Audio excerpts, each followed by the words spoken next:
La seconde rive. Le dessin recueille le monde. Écrire, c'est tendre la main. Mon vocabulaire graphique n'a jamais demandé à être traduit. Il possédait déjà sa propre grammaire, sa propre justesse, sa propre manière de penser. Pourtant, une fidélité qui demeure sans partage risque de devenir une solitude.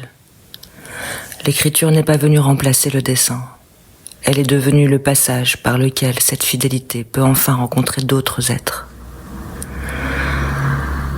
Je n'ai jamais quitté le dessin. Je poursuis le même geste. Mon vocabulaire graphique est né bien avant l'idée de faire œuvre.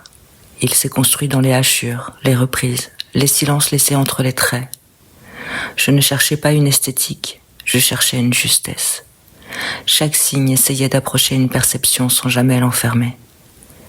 Le dessin m'a appris cela. Une forme n'est jamais achevée. Elle demeure disponible. Elle laisse toujours au réel la possibilité de continuer à apparaître. J'aurais pu m'arrêter là, habiter ce vocabulaire, le laisser devenir mon territoire. Mais un territoire peut aussi devenir une frontière. Non parce qu'il se ferme, parce qu'il ne possède aucun passage. Ce n'est pas mon vocabulaire graphique qui m'isolait, c'était son silence. Alors les mots sont venus, non pour expliquer les dessins, ils n'en avaient pas besoin. Non pour les traduire, ils auraient perdu leur vérité. Les mots sont venus accomplir un autre geste. Ils sont venus construire un pont.